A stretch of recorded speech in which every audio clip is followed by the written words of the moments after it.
도르트 신조 교리를 계속해서 살펴보고 있습니다. 이 도르트 신조 교리는 이 구원론을 강조하고 있다고 말씀드렸어요. 그래서 이 전체적인 어떤 교리 가운데 이 구원론이 얼마나 중요한지를 우리가 오늘 이 시간에 좀 살펴보고요. 그리고 또한 이항에 대해서 우리가 좀 나아가서 살펴보도록 하겠습니다. 교리를 보게 되면 총 7가지가 있어요. 그래서 아시다시피 이 첫 번째 시작되는 것이 성경에 대한 교리입니다. 성경의 내용을 종합 정리해 놓은 것이죠. 우리는 늘 이렇게 설교를 들으면서 교리를 듣고 있어요. 오늘도 성경을 보는 시각이 생기게 되는 것입니다. 그래서 설교 가운데 이 교리가 늘 녹아져 있을 수밖에 없게 되거든요. 그래서 그 설교를 들으면서 우리가 성경을 제대로 오늘도 우리가 볼 수 있게 되는 것이죠. 그래서 가장 중요한 교리가 먼저 이 성경에 대한 교리입니다. 그 다음 교리가 이제 신론이죠. 이 신론은 하나님에 대한 학문이란 말이에요. 그래서 하나님이 어떤 분이신가 그 속성에 대해서 우리가 배우는 것입니다. 그래서 나를 위해서 하나님께서 무엇을 하셨는지를 또한 우리가 알아가는 것이죠. 그리고 또 하나님께서는 또 우리를 최고로 만드셨기 때문에 그 다음에 우리가 배워야 될 교리가 바로 이제 인간론이죠. 그래서 인간이 도대체 어떤 존재냐? 우리가 오전에 살펴보았지만 죄인이라는 것입니다. 그래서 옛 본성 새 사람, 그러니까 옛 사람, 새 사람이 우리 가운데 공존해 있다는 것이죠. 그래서 옛 사람이 뭐 개선됐다, 바뀌었다 이게 아니에요. 새 사람을 바뀌는 것이 아닙니다. 새 사람이 덧입혀진 것이에요. 그러니까 옛 사람이 우리 가운데 여전히 존재해 있는 것이죠. 그래서 이 옛사람 가운데 우리에게 있어서 하나님께서 주신 그 새로운 그 본능, 다시 말해서 새 사람의 그 새로운 그것을 우리 가운데 덧입혀 주셨기 때문에 옛사람의 옷을 벗어버리고 새 사람의 옷을 우리에게 입으라고 계속해서 성경에서는 우리 가운데 권면해주고 있는 것입니다. 이것은 우리가 가만히 있어야 되는 것이 아니라 의지를 발동해야 된다고 말씀을 드렸어요. 그래서 옛사람을 벗어버려라. 그래서 로이드 존스 목사님은 이 부분에 대해서 이렇게 말합니다. 마귀는 우리가 일어나자마자 온갖 부정적인 생각과 감정들로 우리를 채우려고 정신없이 공격해 들어온다는 것이죠. 이게 옛사람의 모습이에요. 그런데 일어나자마자 그럴 때 거기에 넘어가지 말고 내가 누군지 보라는 것이죠. 나의 신분을 다시 한번 확인하라는 것이요. 내가 누구냐? 바로 하나님의 자녀다. 새로운 피조물이다. 천국 백성이다. 여기서 이제 우리가 아침부터 시작해야 된다는 것입니다. 그러면서 너 정체성에 맞게 살아야 되지 않겠느냐? 의지 발동하라는 것이에요. 그래서 하나님의 자녀, 하나님의 사람으로 살아야 되지 않겠니? 다른 말로 하면 너에 맞는 옷을 입고 그렇게 살아야 된다는 것을 계속해서 우리 가운데 고백하면서 그것을 믿고 하루를 시작해야 되는 것이죠. 그래서 구체적으로 말하면 새 사람의 일, 하나님이 우리 안에 심으신 이 하늘의 새 본성에 어울리는 모든 삶의 방식을 기쁨으로 환영하고 전심으로 끌어안고 꽉 붙들고 그러니까 하늘의 새 본성에 어울리는 모든 삶의 방식이 있지 않습니까? 화해시키고 또한 서로 격려해주고 그리고 품어주고 절제하고 인내하고 이런 모든 삶의 방식이 있지 않습니까? 이것들을 오늘도 우리가 꽉 붙잡고 이런 작업을 우리가 계속해 나가야지만이 이길 수가 있는 이 싸움이라는 것이에요. 내 안에 이 싸움 문제가요. 그래서 이 로이드 목사님이 이렇게 말씀을 하고 있는 것이죠. 그래서 여러분, 그래서 우리에게 있어서 무엇보다 필요한 것은 예수 그리스도 우리가 바라봐야 된다는 것이에요. 다시 말해서 우리가 예수 그리스도 몸된 바 되었기 때문에 연합되었기 때문에 우리가 바로 예수 그리스도, 다시 말해서 예수 그리스도의 모습이 우리 가운데 늘 나와야 되는 상황 속에서는 우리가 예수님을 늘 묵상하셔야 되는 것이죠. 그래서 그리스도교가 필요한 거예요. 기독교가 필요한 것이죠. 보십시오. 그래서 기독론, 그리스도론이란 말이에요. 그리스도께서 오늘 우리 가운데 행하신 일이 무엇인가를 우리가 묵상해야 되는 것입니다. 그러면 예수 그리스도께서 우리 가운데 행하신 일, 가장 큰 일이 무엇이에요? 바로 우리를 구원시켜 주셨던 것이죠. 그래서 구원론입니다. 이 구원론이 바로 도리트 신조에서 강조하고 있는 부분이라는 것이에요. 우리가 어떻게 구원을 받았는가에 대해서 정확하게 말씀하고 있는 것이죠. 그래서 이 구원받는 사람들이 두세 사람 모인 것이요. 바로 이게 교회라는 것이죠. 그래서 우리가 교회론에 대해서 우리가 또한 알아가는 것이고요. 그러니까 개인적인 신앙이 처음에는 시작되지만 점차적으로 우리가 신앙이 자라가면 자라갈수록 무엇을 생각할 수밖에 없는 것입니까? 각 지체들, 이웃을 생각할 수밖에 없는 것이에요. 그래서 그것이 바로 뭡니까? 공동체적인 이 교회를 우리가 생각할 수밖에 없는 것이고, 이 공동체적인 이 교회를 또한 어떻게 하는 방식으로 이끌어 갈 것인가에 대해서 우리가 고민해야 될 필요가 있는 것이죠. 그리고 또한 가장 또한 중요한 것이 무엇이냐면 이 종말론이라는 것이에요. 그러니까 우리는 아직까지 완성된 단계가 아니란 말이에요. 언제 완성되는 것입니까? 예수님이 다시 재림하실 때, 그래서 어떻게 재림하시는가, 그리고 또한 그 종말에 대해서 어떻게 성경에서 말해주고 있는 것인가. 그래서 아직 미완성 가운데 반드시 우리 가운데 재림이 때고 와야지만 완성되기에, 오늘도 우리가 사도신경 고백할 때 몸이 다시 사는 것과 영혼이 사는 것을 믿사옵나이다. 다시 사는 것이 바로 뭡니까? 부활이잖아요. 우리가 불완전한 몸뚱아리로 살아가고 있지 않습니까? 옛 본성과 또한 새 본성 가운데 불완전 몸뚱아리로 살아가고 있어요. 불완전한 영혼 또한 갖고 있단 말이죠. 그렇지만 우리가 어떻습니까? 하나님 말씀을 순종할 때 있고, 또한 그 불순종 가운데 의인 죄인 왔다리 갔다리 하는 그 상황 속에서 궁극적으로 하나님 주신 그 종말, 다시 말해서 새하늘과 새 땅, 우리를 회복시켜 주신다는 거죠. 새하늘과 새 땅, 바로 신천지. 그러니까 이 신천지가 이만희가 선점을 해가지고요. 이게 굉장히 좋은 건데, 신천지를요. 이상하게 이 신천지가 좀 이렇게 사람들에게 좀 이렇게 안 좋게 들리고 있단 말이죠. 그러니까 우리 종말론, 이것이 7가지. 그래서 이 7가지 가운데 이 구원론이 중요하다. 그래서 이 구원론이 무너지면 바로 우리 교회론도 무너질 수밖에 없고, 우리 종말에 대해서도 사실상 불확실한 어떤 상황 가운데 이렇게 되는 것이죠.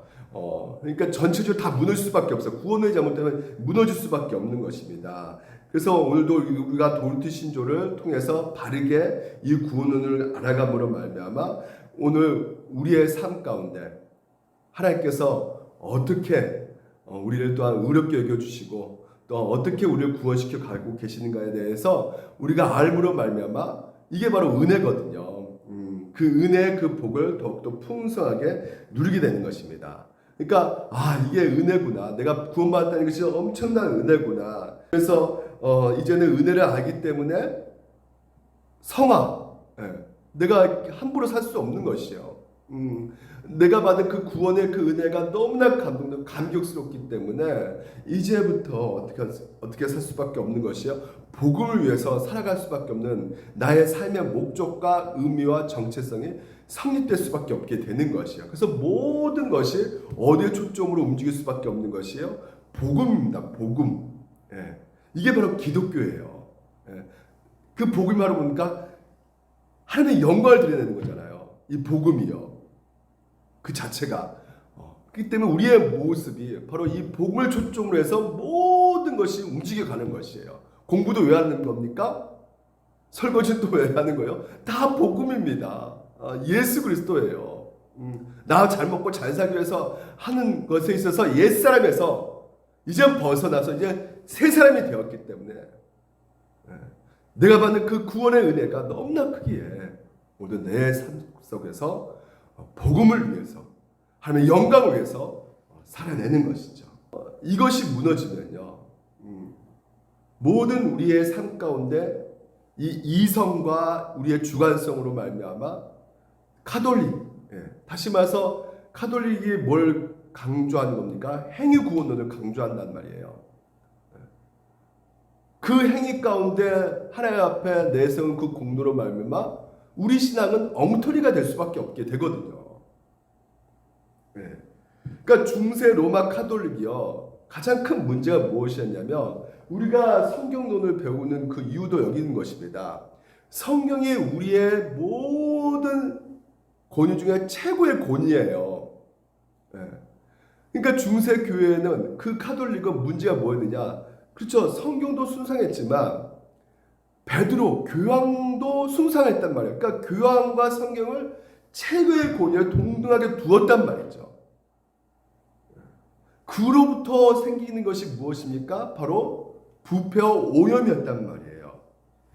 그러니까 교회 전통 가운데 그런 전통을 세워가지고요, 교황이 하는 말, 고해성사를 해야 된다, 뭐 묵주를 돌려야 된다, 뭐 칠성례, 뭐 여러 가지 성례를 또 해야 된다, 면죄부 이것도 해야 된다, 저것도 해야 된다.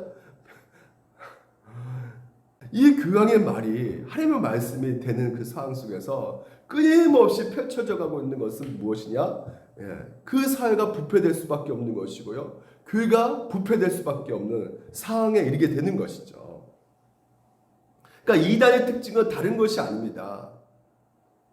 성경보다 더 높은 권위를 두고 있는 것이라면, 어떤 사람이 성경의 권위보다 더 높은 말을 자기 말이 정말 하나님 말씀처럼 얘기하고 있다면 성경에도 나와 있지 않는 말이에요.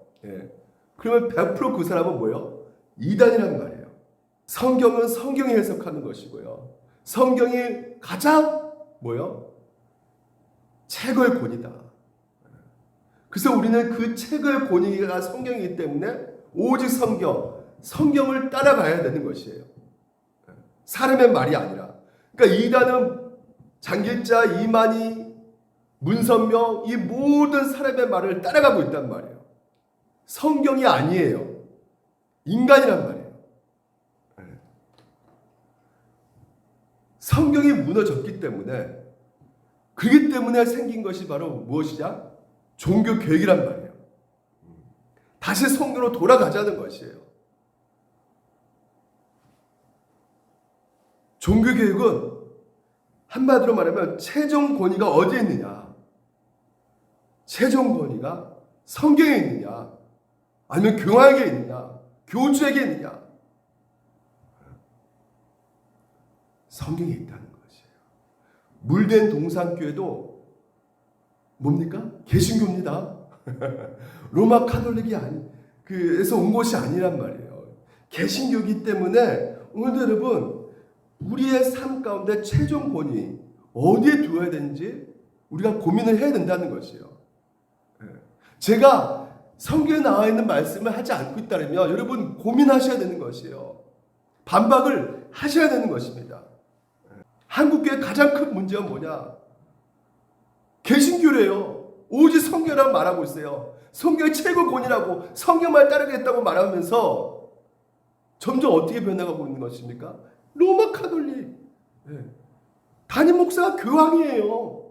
성경 위에 담임 목사 말이 올라져 있다니까요. 그래서 은퇴한 담임 목사가 교회 주도권을 잡고, 내가 이 교회를 내가 원하는 사람으로 물러주겠다. 그럼 누굴까요? 자기 아들이겠죠. 작은 교회면 얼마나 좋겠어요. 큰 교회란 말이죠. 그리고 거기에 대해서 항의를 하게 되면, 우리는 레인이다, 제사장이다. 그러니까 레인에게 물려주는 것이, 내 아들에게 물려주는 것이 당연한 거 아니냐, 레인이. 그렇게 성경을 보는 거예요. 어떻게요? 자기 주관으로, 자기 이성으로. 레인이라면 그러면 도피성이 있어야죠. 고기 먹지 말고요. 그런 것은 안 하면서 세습할 때만 레인을 찾는단 말이죠. 성경이 가장 밑에 있어 버렸어요. 담임 목사 결정, 교단의 결정, 그래서 사람들의 눈치, 교회의 어떤 전통, 이런 것들이 선점해 버렸단 말이죠. 교회가 어떻게 되겠습니까? 모든 사회 문제는 어디서 시작되느냐? 교회입니다, 교회. 교회가 부패되었기 때문에 정치, 사회, 문화 혼란스러울 수밖에 없는 것이에요. 왜? 교회가 세상과 똑같아져 버리기 때문에. 그래서 근본적인 토대, 바로 오늘 이 교리가 정확하게 성경적으로 가야 된다는 것이에요. 그렇지 않으면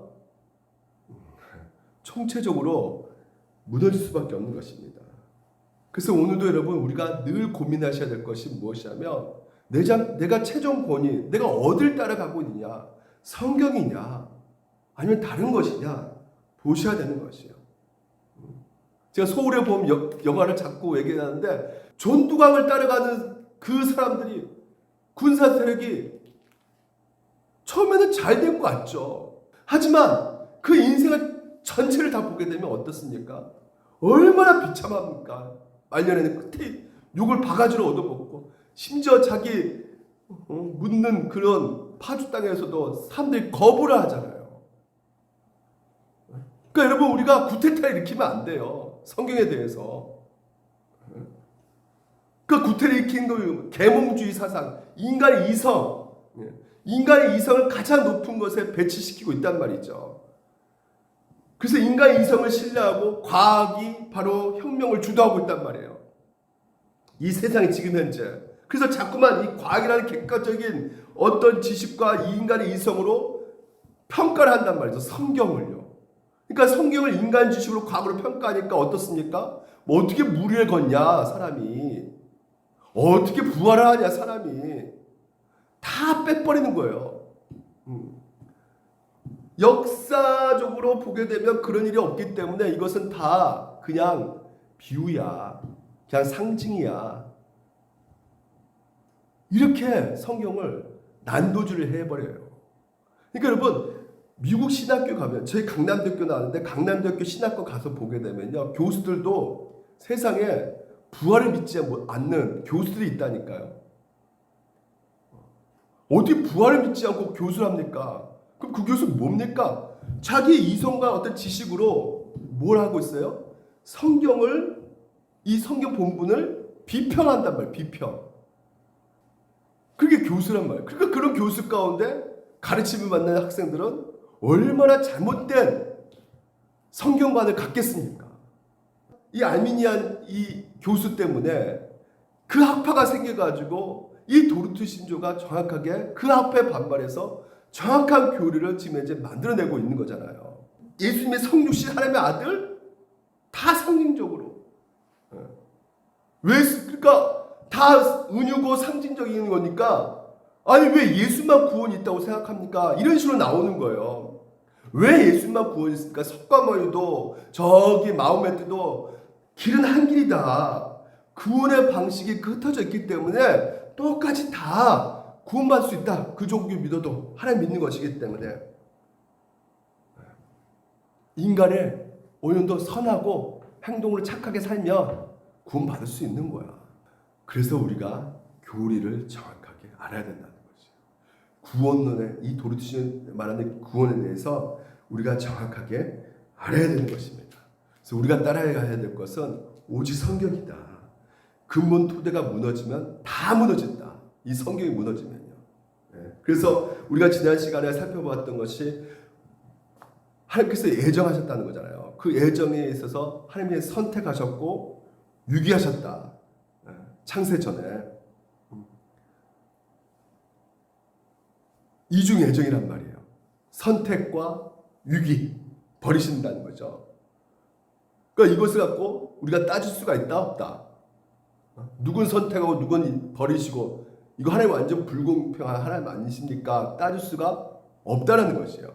개미와 인간의 간극도 엄청나게 큰데 내가 개미를 밟았다고 해서 개미가 왜 나만 밟습니까? 저 개미는 살려주고 이렇게 따질 수가 없는 것처럼 그런 간극이잖아요. 엄청난 차이가 있잖아요. 이것보다 더 엄청난 간극이 벌어지고 있는 관계가 바로 하나님과 우리의 관계란 말이에요. 하나님께서는 오늘 도르트 신조 가운데 이렇게 말하고 있어요. 모든 사람이 아담아에서 범죄하여 저주하에 놓였으며 영원한 죽음에 처해지는 것이 마땅하기 때문에 아담 범죄 아래 모든 사람이 죄아랬기 때문에 당연히 어떻습니까? 저주를 받아야 하는 것이 마땅하다. 정죄 받아야 마땅한 자들란 말이에요. 우리들이요. 왜 이쑤시개 구원 못 받습니까? 이렇게 말할 수가 없단 말이에요. 다 정죄받아야 할 대상이기 때문에. 그래서 하나님께서 모든 인류를 죄와 저주에 버려주시며 그 죄 때문에 그들을 정죄하신 것이 그분의 뜻이라 할지라도 하나님께서는 아무에게도 불의를 행하신 것이 아니라는 것이에요. 모든 삶의 죄를 범했으면 하나님의 영광을 잊지 못하니 죄의 삭은 사망이라. 마땅히 우리가 받아야 되는 것이에요. 그게 바로 일조예요. 그래서 예정에 대해서 우리가 지금 현재 이 죄에 대해서 먼저 얘기를 끊을 수밖에 없는 이유는 자꾸만 우리가 이성적인 논리 가운데 생각을 한단 말이에요. 그래서 먼저 정확하게 우리를 이해시키기 위해서 우리는 다 죄를 범했다. 다 형벌을 받아야 되는 존재다.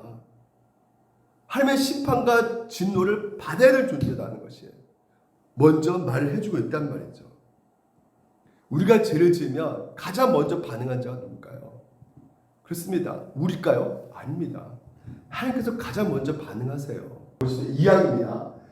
그러나 이런 가운데서 하나님의 사랑이 나타났으니 이렇게 말하고 있어요. 죄를 범했는데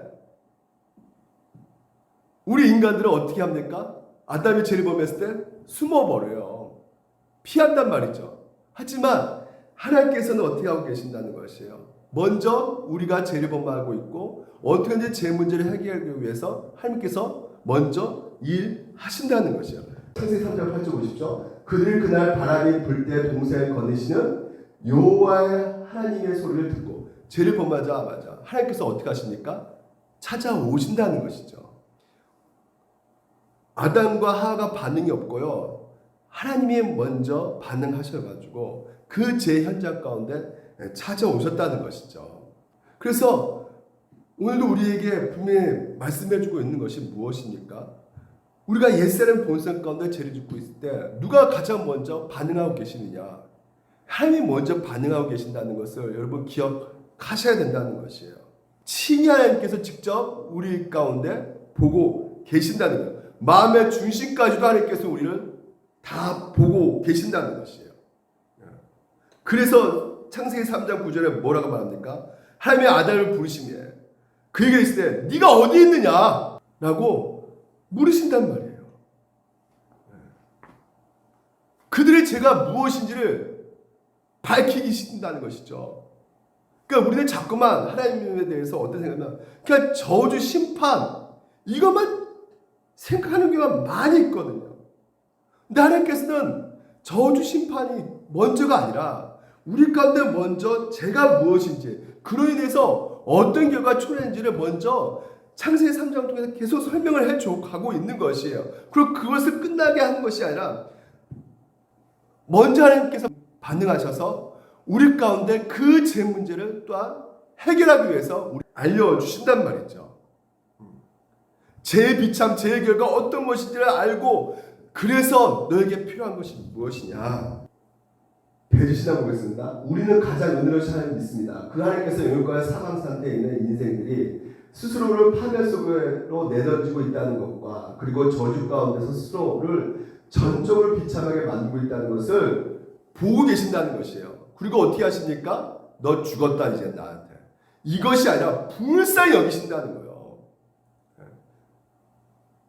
그래서 가장 놀라운 지혜와 선하심으로 하나님의 목전 앞에서 두려워 떨고 도망친 인생들을 친히 어떻게 하신다고요? 그렇죠. 찾아오신다는 거예요. 아담과 하와가 반응하기 전에 먼저 하나님께서 반응하셔서 찾아오신다는 것이에요.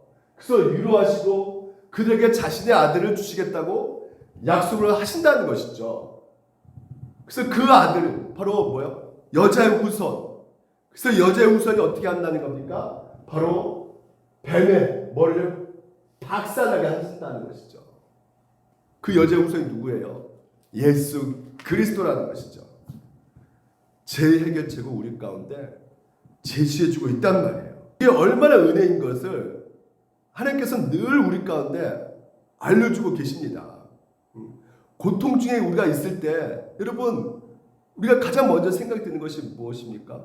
아, 왜 나에게 이런 고통을 주십니까? 먼저 원망이 생기잖아요.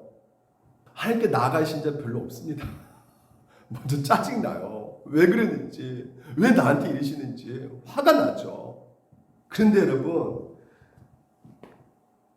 우리 상황 속에서 먼저 하나님께서 반응하고 계신다는 것을 기억하시기 바랍니다. 왜 나의 이런 상황을 모르시나? 아니요. 더 잘 알고 계세요. 하나님께서는. 우리 형편, 우리 상황 너무나 잘 알고 계신 분이 이미 어떻게 해요? 우리 가운데 먼저 찾아오셔서 해결책을 갖고 계신다는 것이죠. 이게 바로 은혜라는 것이에요. 하나님의 사랑이 이렇게 나타난 바 되었으니 하나님이 자기 독생자를 세상에 보내심은 그로 말미암아 우리를 살리려 하심이라는 것이에요. 근본적으로 하나님께서 원하신 것은 무엇이냐? 우리를 살리는 것입니다. 근데 우리는 자꾸 뭐예요?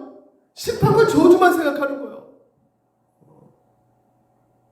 그래서 나에게 뭔가 좀 고난이 오면 하나님께서 날 치시는 것이 아닐까?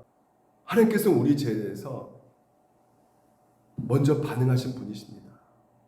그리고 하나님께서는 우리 인간이요, 죄에 대한 개념이 없기 때문에 죄라는 것이 얼마나 이것이 가장 우리를 불행하게 만든지를 우리 가운데 알려주신단 말이에요. 그래서 하나님께서는 내가 얼마나 죄를 갖고 있는지, 그래서 우리가 예배 가운데도 뭘 읽어요? 십계명 읽잖아요. 그 율법 하나님께서 주신 것이 무엇입니까? 우리의 죄를 보라는 것이에요. 살인하지 않았는데요, 목사님? 나 그리고 깨끗한 거 아닙니까? 아니라는 것이죠.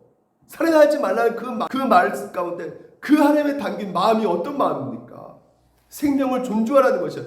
더 사람을 인격으로 품어주고 존중해주라는 것이죠. 더 사랑해주라는 말이잖아요. 그리고 또한 구약에 희생제사를 2개 하셔가지고 그를 통해서 내 죄가 얼마나 끔찍한지를 보여주고 계시잖아요. 그 어린 양을 잡는 거, 손수 우리 죄 짓는 사람이 잡아야 된단 말이거든요. 양을 죽여야 된단 말이에요. 거기다 안수 먼저 죄를 전가하고 양을 죽여야 된단 말이에요. 여러분, 양 잡아 죽이는 거, 제가 닭 잡아 죽인 적이 있었거든요. 제가 식당했을 때 촌닭 있지 않습니까? 그 촌닭을 잡아가지고요. 보통 이제 닭 다 뽑아가지고 오는 닭은요, 제가 그냥 비쌉니다. 수작 다 해가지고 온 닭은 좀 비싸요. 단가가 한 6천 정도 그때 했었어요. 근데 그냥 닭 같은 닭털 있고 그냥 있는 산채로 잡아온 닭은 굉장히 쌌습니다. 3,000원. 그래서 일부러 닭을 산채로 이렇게 갖고 와요. 그래서 식당 예전에 식사 메뉴가 나가기 전에 이 닭을 잡습니다. 근데 닭을 잡는 게 보통 어려운 게 아니에요. 그거 잡는 것도. 예, 잘못 이렇게 식사하셨는데 머리 쳐가지고 잘못되면요, 이게 손도 벨 수도 있는 것이고요. 이게 굉장히 힘든 것입니다. 근데 이 양을 잡는 것은 얼마나 더 힘들겠습니까? 근데 이것을 계속 해야 되는 것이에요. 그러니까 이 잡으면서 욕구가 생길 수밖에 없어요. 이거 어떻게 하냐? 이거 계속 이렇게 잡아야 되는 것인가? 그러니까 성경에서 어떻게 합니까? 메시아, 우리 구원시키줄 그 구세주가 온다. 그 구세주가 어떻게 합니까? 영 단번에 우리의 모든 죄를 해결해 주신다. 그래서 그 구세주의 필요성을 느낄 수밖에 없는 거예요. 그것을 구약 율법과 제사를 통해서 우리 가운데 알려주고 있는 것이죠. 속죄해야 된다는 것이죠. 이 죄를 속해야 되는 것인데 우리가 이거 할 수가 있는 것인가? 우리가 그 어떤 공로로 어떤 노력으로도 우리의 죄를 해결할 수가 없다는 거예요. 오히려 이 죄 때문에 우리가 고통을 받고 있는 것이란 말이에요. 피폐해진단 말이죠. 이 죄라는 것이요. 예를 들어서 자동차가 있잖아요. 이 자동차가 만들어졌을 때 그 매뉴얼대로 만들어져 있잖아요. 그러니까 매뉴얼로 만들어진 것이 바로 이 자동차는 휘발유를 넣어야 됩니다. 그 엔진 오일을 1년마다 갈아야 됩니다. 이런 매뉴얼이 있단 말이에요. 그래야지 정상적으로 이 자동차가 갈 수가 있단 말이에요. 그걸 그 자동차 만든 기술자가 얘기를 해준단 말이죠. 근데 그 기술자 말대로 따라가지 않고요. 그 자동차를 정확히 만들었기 때문에 그 기술자가 이렇게 방식으로 이 자동차를 만들었기 때문에 이 방식대로 따라가야지만 자동차를 오래 쓸 수 있고 또한 우리가 그걸 쓰므로 말하면 행복해질 수 있는데 인간이 무슨 뭐냐 자동차 오일을 1년 만에 갈아 그냥 5년 만에 한 번씩 갈아버리고 휘발유야 뭐 경유 쓰면 되지 경유로 써버리고요. 그러면 어떻게 되는 겁니까? 자동차가 어떻게 돼요? 이것이 바로 로마서에 정확히 말을 해주고 있는 거예요. 보십시오. 그들의 목구멍은 열린 무덤이에요. 그 입은 속임수 일사하며 그 입에 독사의 독이 있고 이게 죄라는 것이에요. 그 입에 저주 악이 가득하고 그 발에 피 흘린 데 빠른지라 재진자에 더 빨리 움직이는 경향성이라 했잖아요. 더 빨리 움직인단 말이에요. 우리 죄된 본성이요. 그래서 그것이 뭐예요? 파멸과 고생이 그 길에 있게 된다는 것이에요. 죄라는 것은 나쁜 생각, 나쁜 마음 우리는 이 정도밖에 생각되는 경우가 많이 있는데 오늘 단지 하나님의 법을 깨트리는 정도가 아니라 이 죄라는 것이요 인생을 깨트려 버린단 말입니다. 파멸과 고생의 그 길에 있게 한단 말이에요. 평강의 길을 알지 못하게끔 만드는 것이에요. 여러분 지금 이스라엘 하마스 거의 전쟁 가운데 싸우고 있는데 거기에 평안이 있겠습니까? 없단 말이에요. 그래서 성 어거스틴 뭐라 말했냐면 그 죄 자체가 우리의 형벌이다 이렇게 말하고 있어요. 마지막 날 우리가 심판받는 그 형벌도 있겠지만 그것보다도 더 우리가 죄를 짓고 있는 그 자체가 벌써 고생과 파멸의 길로 있는 것이기 때문에 형벌이다. 이렇게 말을 해주고 있다는 것입니다. 그래서 그들 눈앞에 하나님을 두려움이 없느니라. 두려움이라는 건 공포 이런 것이 아니라 두려움이 뭡니까? 하나님을 경외하는 것이 없단 말이에요. 하나님을 알지 못하니까. 이 죄라는 것이. 그래서 하나님께서는 오늘 우리에게 있어서 가장 먼저 건드는 것이 무엇입니까? 죄입니다. 죄를 알게 닫게 된단 말이에요. 창세기 2장에서도 보여주고 있는 것이 그겁니다. 3장에서부터 계속 인간이 죄를 짓자마자 죄에 대해서 생기는 그 결과가 얼마나 비참한지를 우리에게 알려주고 있단 말이에요.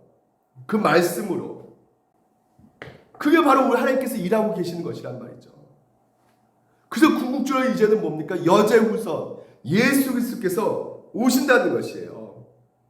그 제사를 지내본 분들은 알겠죠. 예수 그리스도가 얼마나 이게 귀한 것인지를. 단번에 제사를 드려버리잖아요. 단번에.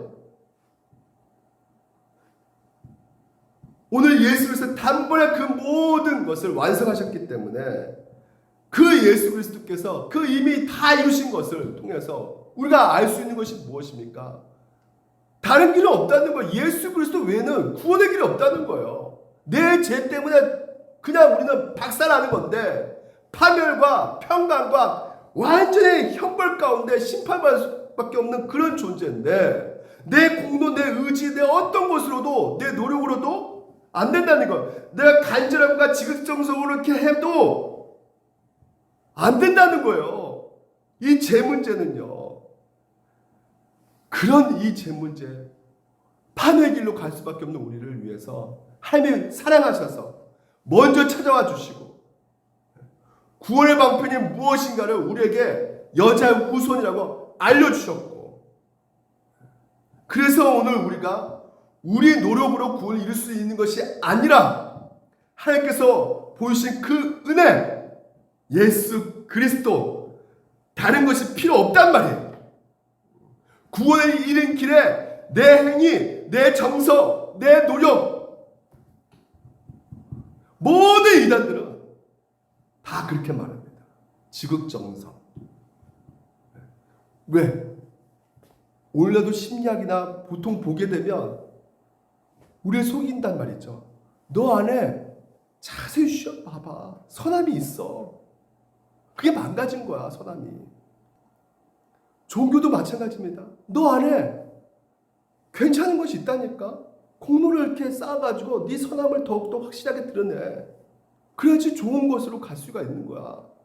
우리 안에는요, 없어요. 우리 안에 없기 때문에 우리 힘으로 안 되기에 오늘도 성령께서 우리 가운데 오셔가지고 어떻게 하신다고요? 죄에 대해서, 심판에 대해서, 율법에 대해서 깨닫게 해주신다는 것이에요. 그래서 내가 얼마나 죄인인가. 하나님이 이 세상 이처럼 살아서 독생자를 주셨는데 이는 그를 믿는 자마다 멸망하지 않고 영생하게 하시리라. 하나님이 그 아들을 세상에 보내신 것은 세상을 심판하시 아니요 그로 말미암아 세상을 구원받게 하시니라. 그를 믿는 자는 심판을 받지 아니하는 것이요 믿지 아니하는 자는 하나님의 독생자 이름을 믿지 아니하므로 벌써 믿지 않으면 심판을 지금 이제 받고 있다는 것이에요. 무슨 말입니까? 오늘도 성령께서 우리 가운데 역사하셔가지고요. 이미 여러분 우리 가운데 그리스도 제가 무엇인지 깨닫게 해주시고 그래서 예수 그리스도가 아니면 우리는 구원받을 수 없다는 것을 우리에게 알려주셔서 우리 안에서 먼저 하나님께서 그 죄 가운데 회개시켜 주시사 하나님의 은혜를 성령께서 더욱더 보여주고 계시는 것이죠. 그래서 오늘도 여러분 결국은 이 모든 과정들이요 어디에 향해 가고 있느냐? 성화입니다. 성화는 과연 무엇입니까? 자신의 죄를 더욱더 더 깊게 깨달아지는 것이에요. 자신의 무능, 무지 발견하게 되는 것이죠. 그래서 제 앞에서 내가 아무것도 할 수 없는 존재구나. 예수 그리스도께서 필요하구나. 그래서 그 하나님께 더욱더 의존해 가는 것이 바로 성화인 것입니다. 그러니까 예수 그리스도 믿음으로 동시에 시작되는 것이에요. 성화가. 그리고 나는 점점점 뭐요? 낮아지고 겸손해지고 누가 드러나는 방식으로요? 그렇죠. 예수 그리스도가 드러나는 방식으로 오늘 우리가 살아갈 수밖에 없는 것이에요. 그래서 모든 것이 뭐라 말씀드립니까? 복음을 위하여 예수 그리스도 하나님의 영광을 위해서 우리가 살아가는 것이에요. 그리스도를 사도 바울이 뭐라고 합니까? 그리스도를 아는 지식이 가장 고상하기 때문에 계속 우리는 뭡니까? 오늘도 예수를 믿는 순간부터 계속해서 배워가는 것이란 말이죠. 그 복음을 구원이라는 것은 내 안에서 발현된 것이 아니고 바깥에서 하나님께서 주신 것이기에 오늘 내 노력과 내 공로로 내 어떠한 행위로도 우리가 구원받을 수가 없기에 이미 하나님께서 예수를 통해서 주신 그 을을요 오늘도 우리가 믿음으로 영원한 하나님의 나라 그 밑바닥에 처해 있는 우리의 인생들을 예수 그리스도께서 밑바닥까지 내려오셔서 우주 같은 하나님의 놀라운 사랑을 예수 그리스도의 십자가를 통해서 보여주심으로 말미암아 오늘도 내가 얼마나 귀한 존재인지 얼마나 너희가 소중한 존재인지를 알아라. 이게 성경의 메시지란 말이에요. 이게 도르트 신조가 말해주고 있는 것입니다. 다른 종교는 뭐라고요? 득도하라는 것이죠. 참선하라는 것이에요. 너희가 충분히 너희 안에 선한 것을 명상을 통해서 계속 찾아가라는 것이에요. 성경과 완전히 반대입니다. 정반대의 가르침을 오늘도 이단들이 그리고 이런 타종교들이 우리 가운데 들어온단 말이에요. 그래서 우리가 어떻게 해야겠습니까? 무엇을 가장 최종 권위로 두느냐? 성경입니다. 성경. 그래서 성경에서 오늘도 도르트 신조가 말해주고 있는 것이 무엇입니까? 하나님께서 우리 가운데 죄를 깨닫게 해주시고 또한 하나님께서 우리에게 보여주신 그 사랑 예수 그리스도 독생자를 보내주셨다는 것. 그래서 누구도 이 말씀에 절망할 수도 없는 것이고요. 누구도 이 말씀에 대해서 나는 희망이 없다 말할 수가 없는 것이에요. 오히려 어떻게 이 죄인 나를 이렇게 사랑하시는가? 어떻게 나를 이렇게 귀하게 여기시는가? 어떻게 하나밖에 없는 외아들을 십자가에서 죽이시면서까지 이렇게 나 같은 벌레보다 못한 나를 끝까지 희생하시면서 살려주고 계시는가? 자녀까지 삼아주시고. 그래서 오늘 이 모든 것을 깨달으면서 내가 그 은혜 가운데 있다는 것을 알아가는 것. 이게 바로 성경의 핵심 메시지고 도르트 신조가 우리 가운데 알려주고 있는 것입니다. 한 주 동안 이 말씀 앞에 성령님의 그 열어주심으로 말미암아 여러분 가운데 용기가 되고 능력이 될 수 있기를 주님으로 축원드립니다. 기도하겠습니다.